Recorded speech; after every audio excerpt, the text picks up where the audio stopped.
नमस्कार दोस्तों, मैं अंकित यादव क्लासेज में आपका स्वागत है। आइए आज हम लोग अध्ययन करेंगे राजभाषा के बारे में तथा हमारी जो संविधान में 22 भाषाएं हैं उसके बारे में, और लास्ट में ट्रिक भी बताएंगे। और इसमें से यूपी पुलिस अन्य प्रतियोगी परीक्षाओं में आने की संभावना सर्वाधिक है। पिछली बार तो एक प्रश्न भी आया था, उसको भी बताएंगे, इसी में से आया था। तो चलिए आइए ध्यान दीजिए। राजभाषा, ठीक है, और वो है हम लोगों की हिंदी। देखिए भाग हिंदी का जो है संवैधानिक दृष्टिकोण देख लीजिए। जो है भाग 17 में है हम लोगों की राजभाषा, ठीक है। भाग 17 में अनुच्छेद 343 से 351 के बीच में, ठीक है। और अनुसूची जो है 8वीं अनुसूची में हमारी जो ये 22 भाषाएं हैं वो शामिल हैं। जब संविधान बना था उस समय 14 भाषाएं थी, लेकिन वर्तमान में बढ़ करके इनकी संख्या जो है 22 हो गई है।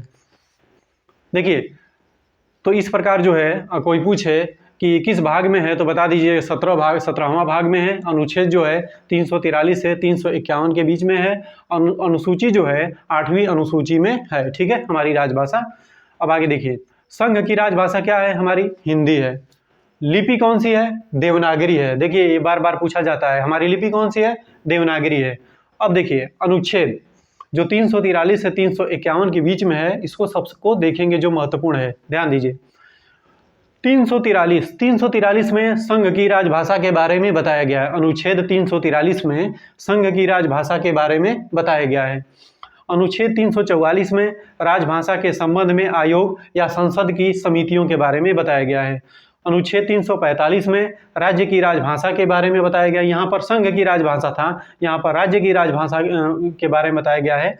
अनुच्छेद 348 ये जो है पिछली बार उत्तर प्रदेश पुलिस में पूछा गया था। अनुच्छेद 348 जो है उच्चतम न्यायालय में प्रयोग होने वाली, यानी एससी माने हाई कोर्ट जो है उसमें प्रयोग होने वाली जो भाषा है उसके बारे में है। 348 उससे संबंधित है, तो इसको एक बार ध्यान दे लीजिएगा। 350 को जो है प्राथमिक स्तर पर मातृभाषा में शिक्षा की सुविधा, यही चीज महत्वपूर्ण है, इसको ध्यान दीजिएगा। मातृभाषा में शिक्षा की सुविधा किस स्तर पर? प्राथमिक स्तर पर। 351 में जो है हिंदी के विकास हेतु निर्देश, हिंदी का विकास कैसे किया जाए उसके बारे में जो निर्देश दिया गया। इसमें से कौन कौन पूछे जा सकते हैं?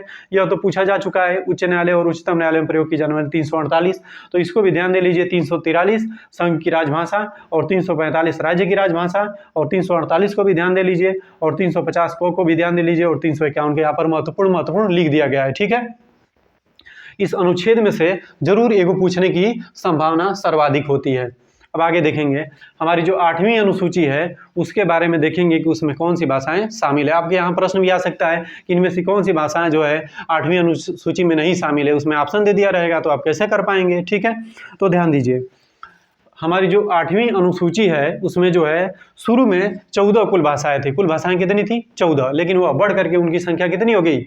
22। अब देखिए जो 14 भाषाएं थी इसमें 6 जो है क्लासिकल लैंग्वेज यानी कि शास्त्रीय भाषाएं हैं। कौन कौन शास्त्रीय भाषाएं? इसमें से भी प्रश्न पूछ सकता है। देखिए तमिल, तेलुगु, कन्नड़, उड़िया, मलयालम और संस्कृत, ये 6 के 6 जो है यहाँ से और यहाँ तक ये जो हमारी शास्त्रीय भाषाएं हैं। कौन सी भाषाएं?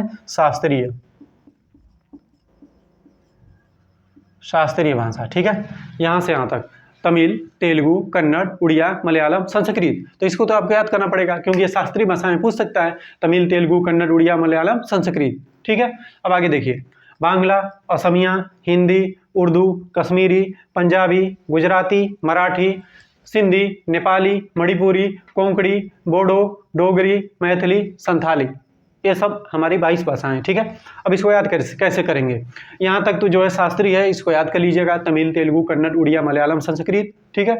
उसके बाद बांग्ला, असमिया, हिंदी आप जानते ही हैं, उर्दू, कश्मीरी, ठीक है। अब देखिए हम लोग जनगण मन अधिनायक जय में पंजाब, सिंध, गुजरात, मराठा आता है, तो पंजाब, गुजरात, मराठा, सिंध, ये चारों इसमें नाम मिल गया। जनगण मन अधिनायक जय जब पूरा पढ़ेंगे तो राष्ट्रगान जो है तो उसमें आएगा पंजाब, सिंध, गुजरात, मराठा, तो 4 को तो इसे याद हो गया, पंजाब, सिंध, गुजरात, मराठा, 4 को तो यहाँ पर आपको ऐसे याद हो गया, ठीक है। जनगण मन अधिनायक जय में आपको मिल जाएगा, ठीक है। अब आगे देखिए, ये है नमक, नेपाली, मणिपुरी, कोंकणी, न म क, तो इससे याद हो गया आपका। ट्रिक्स में क्या हो गया? न म क, न से नेपाली, म से मणिपुरी, क से कोंकणी, ठीक है। तो ये वाला तो 3 को आपको याद हो गया, नेपाली, मणिपुरी, कोंकणी। उसके बाद इसका देखिए बोडोमास का नियम आप पढ़े हैं ना, बोडोमास का, बोडोमास, ठीक है, ऐसे BODO ऐसे लिखा होता है, ठीक है, तो इसको हिंदी में लिख दीजिए बोडोमास, बोडोमास, ठीक है, बोडोमास का नियम है। बोडो, बोडो डोगरी मैथिली संथाली, बोडो डोगरी मैथिली संथाली, बोडोमास, बोडोमास, ठीक है, बोडो डोगरी मैथिली संथाली। कितना आसान है आपके लिए। अब देखिए फिर से सिंधी को जो है, पहले तो ये 14 थी, 14 को जो है हमारे संविधान में थी। सिंधी को जो है 21वां संविधान संशोधन द्वारा 1967 में जोड़ा गया। कब? 1967 में। यह भी पूछ सकता है, सिंधी को 21वां संविधान संशोधन द्वारा 1967 में जोड़ा गया। उसके बाद नमक, इन तीनों का नाम क्या बताए हैं? नमक, नेपाली, मणिपुरी, कोकड़ी, तीनों को एक साथ 71वां संविधान संशोधन द्वारा 1992 में जोड़ा गया। उसके बाद बोडोमास, बोडो डोगरी मैथिली संथाली, इन चारों को एक साथ 92वां संविधान संशोधन द्वारा 2003 में जोड़ा गया। तो कितना अच्छा है, ये नमक वाला जो है यहाँ पर है 71वां संविधान संशोधन द्वारा, ये बोडोमास वाला जो है यहाँ पर है 92वां संविधान संशोधन द्वारा। ये चारों एक साथ जुड़े हैं, तीनों एक साथ जुड़े हैं, और सिंधी जो है अकेले जुड़ी है 21वां संविधान संशोधन 1967 में। इतना तो हो गया। अब देखिए आप याद कैसे करेंगे। ये तो जनगणमन अधिनायक जय जो राष्ट्रगान पढ़ेंगे उसमें से 4 को आपको आसानी से मिल जाएगा। कौन कौन? पंजाब, सिंध, गुजरात, मराठा, 4 को तो हो गया आपका, ठीक है। उसके बाद हम बताए हैं नमक, नेपाली, मणिपुरी, कोंकणी, 3 को तो ये भी हो गया आपका। उसके बाद बताए हैं बोडोमास, बोडो डोगरी मैथिली संथाली, यह भी हो गया। यानी यहाँ से यहाँ तक हो गया आपका आसान भाषा में, ठीक है। अब इसको देखिए, ये 6 को हमारा शास्त्रीय है तो इसको थोड़ा ध्यान दे लीजिएगा। तमिल, तेलुगु, कन्नड़, उड़िया, मलयालम, संस्कृत, तमिल, तेलुगु, कन्नड़, उड़िया, मलयालम, संस्कृत, तमिल, तेलुगु, कन्नड़, उड़िया, मलयालम, संस्कृत। और देखिए बांग्ला जानते ही हैं, असमिया, हिंदी जानते ही हैं, उर्दू, कश्मीरी, और ये यहाँ से तो आपको सब मैं बता दिया हूँ। तो इसको एक बार जो है रिपीट कर लीजिएगा, प्रश्न इसमें से आने की सर्वाधिक संभावना है, ठीक है। और इसको भी देख लीजिएगा यहाँ पर, जो यहाँ पर हमने बताया है यहाँ पर अनुच्छेद के बारे में, 343 अनुच्छेद में संघ की राजभाषा, 344 में सब जो भी है, क्योंकि इसमें से प्रश्न भी पूछा गया था, ठीक है। तो एक प्रश्न पूछने की संभावना भी है, और ये सब भी देख लीजिएगा किस भाग में है, किस अनुच्छेद में है, किस अनुसूची में है हमारी राजभाषा, ठीक है।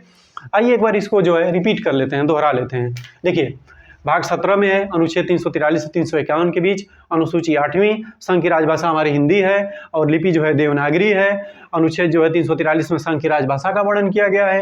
अनुच्छेद 344 में राज्यसभा राजभाषा के संबंध में आयोग और जो समिति संसद की होती है उसके बारे में। 345 में राज्य की राजभाषा के बारे में।